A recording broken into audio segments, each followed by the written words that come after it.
Welcome है आप सभी का हमारे इस यूट्यूब चैनल पे। आप सभी का हम तहे दिल से स्वागत करते हैं अपने इस यूट्यूब चैनल पे। तो आज हम एक पॉजिटिव वाक्य के साथ अपना क्लास स्टार्ट करते हैं। जो मेहनत को पूजा समझता है, जो मेहनत को पूजा समझता है, कर्म ही उसका भाग लिख देती है। जो मेहनत को पूजा समझता है, कर्म ही उसका भाग लिख देती है। इसी के साथ हम अपने आज के जो पॉइंट है उस पे बढ़ते हैं। आज के जो टॉपिक है उस पे डिस्कशन करते हैं। तो आज का हमारा जो पॉइंट है वो है हड़प्पा सभ्यता की कला एवं संस्कृति। यानी कि हड़प्पा सभ्यता की कला और संस्कृति के बारे में आज हम जानने का प्रयास करेंगे। तो हड़प्पा संस्कृति और कला को हमने समझने के लिए अलग अलग भागों में बांटा है। जैसे हम देखेंगे कि नगर योजना, हड़प्पा सभ्यता की नगर योजना क्या थी। फिर उसके बाद हम देखेंगे कि भवन के अवशेष क्या थे, कैसे थे। फिर उसके बाद हम देखेंगे कि मूर्ति कला, मृद भांड और फिर मुहरे। इन सारे चीजों के बाद, इन सारे चीजों से हम समझेंगे कि हड़प्पा सभ्यता की संस्कृति क्या थी। क्योंकि ये एक बहुत महत्वपूर्ण हो जाता है जब हम लोग 2000 साल पहले की बात को समझते हैं कि उस दौर में ये सारी गतिविधियां भी थी और इसको लेकर कहीं न कहीं हमारे हड़प्पा सभ्यता के डेवलपमेंट के बारे में पता चलता है कि किस स्तर से उसकी डेवलपमेंट हुई है। तो चलिए हम देखते हैं। नगर योजना के अंतर्गत हम लोग दो भागों में देखते हैं। एक भाग के अंतर्गत हम देखते हैं ऊंची चारदीवारी से घिरा हुआ। एक भाग में क्या होता था कि ऊंची चारदीवारी से घिरा हुआ बसावट हुआ करता था और फिर एक खुली बसावट हुआ करती थी। मतलब कि एक तो खुली स्तर पे बसावट करते थे और एक चार दीवारी चार दीवारी से घिरा हुआ बसावट हुआ करता था। फिर अगला पॉइंट हम देखते हैं कि ग्रिड प्रणाली। ग्रिड प्रणाली क्या होती थी? ये 90 डिग्री पे बना हुआ घर हुआ। घर के जो रास्ते होते थे वो 90 डिग्री पे हुआ करते थे। तो इस चीज को हम लोग ग्रिड प्रणाली के अंतर्गत रखते हैं। वहां पे लाइटिंग की व्यवस्था होती थी, वहां पे कचरे के निर्माण के लिए उत्तम व्यवस्थाएं हुआ करती थी। तो उस चीज को हम लोग ग्रिड प्रणाली के अंतर्गत देखते हैं।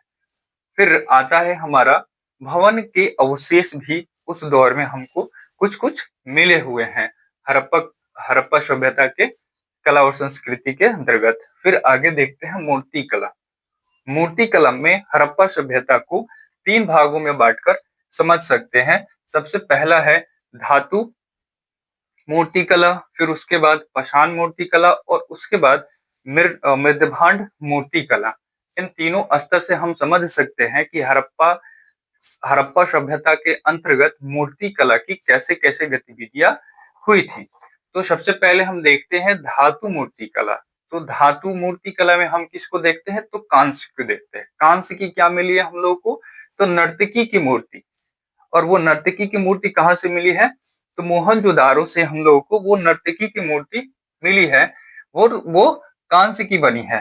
तो ये कांस्य के बारे में हम लोग समझ सकते हैं कि कितना उपयोगी उस समय था, जो उस दौर में भी एक मूर्ति के अवशेष हम लोग को मिलता है।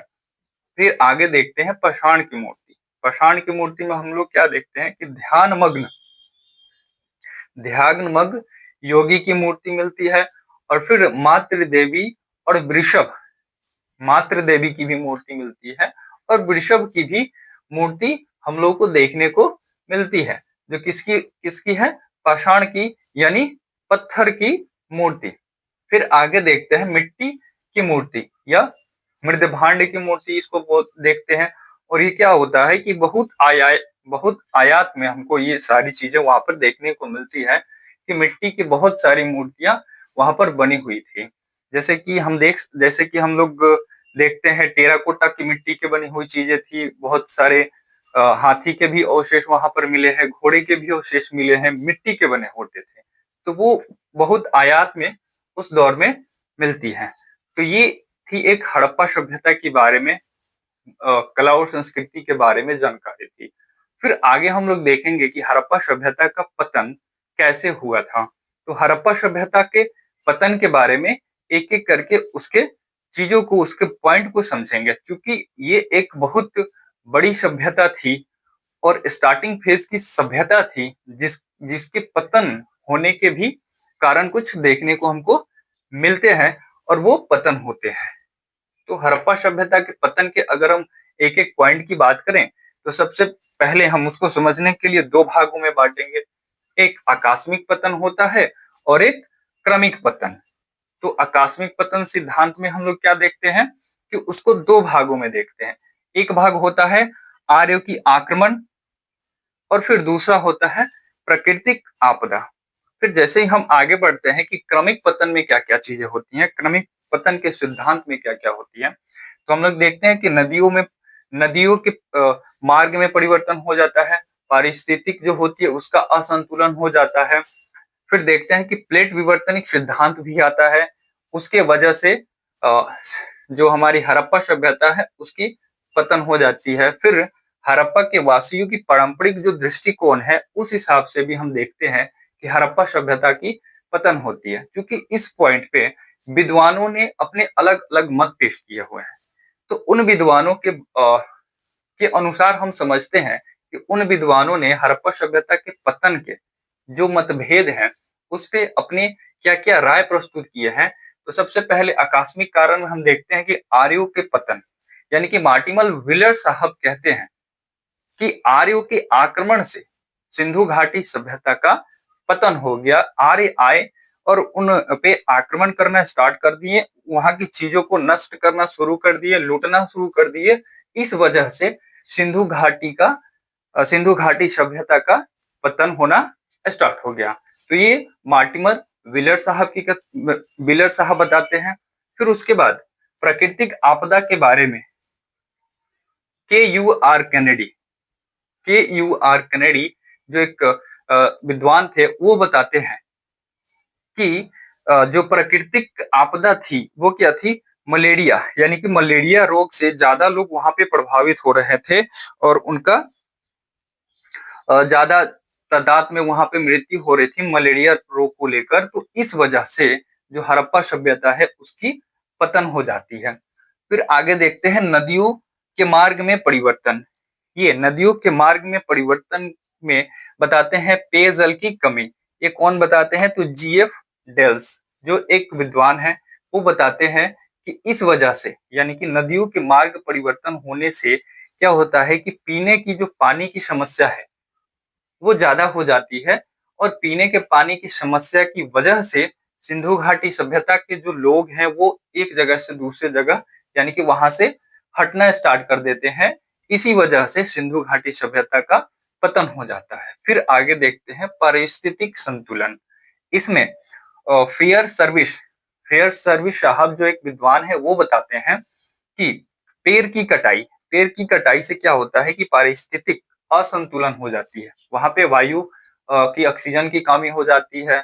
फिर पेड़ की कटाई से बारिश यानी कि वर्षा की संभावनाएं कम हो जाती है, तो इस वजह से बाढ़ की समस्याएं बढ़ जाती है। तो इस वजह से क्या होता है कि पारिस्थितिक संतुलन की वजह से हड़प्पा सभ्यता के जो निवासी थे वहां से हटना स्टार्ट कर देते हैं और वो दूसरे जगह जाना शुरू कर देते हैं, जिसकी वजह से हड़प्पा सभ्यता का पतन होना स्टार्ट हो जाता है। फिर वहीं प्लेट विवर्तनिक सिद्धांत बताते हैं के अनुसार होता है क्या कि अकाल की परिस्थिति आ जाती है जब नदियों का मार्ग परिवर्तन हो जाता है। तो एक जो कृषि व्यवस्था थी वो चीजें गड़बड़ा जाती है और लोग इधर से उधर हलचल मच जाती है। तो उस वजह से क्या होता है कि अकाल की समस्या हो जाती है और उसमें लोगों की मृत्यु ज्यादा तादाद में होने लगती है। तो वो फिर सिंधु घाटी सभ्यता को छोड़कर और दूसरे जगह जाना स्टार्ट करते हैं। तो इस वजह से भी हड़प्पा सभ्यता का पतन हो जाता है। फिर आगे देखते हैं हम लोग की हड़प्पा वासियों की परंपरा, मतलब कि कुल मिलाकर हम ये कह सकते हैं कि हड़प्पा सभ्यता के पतन में सभी का थोड़ा ना थोड़ा हिस्सा और भागीदारी थी, जिसकी वजह से हड़प्पा सभ्यता का पतन होता है। धन्यवाद इस वीडियो को देखने के लिए। आप सभी का फिर से किसी दूसरे वीडियो में मिलते हैं, तब तक के लिए नमस्कार, जय हिंद दोस्तों।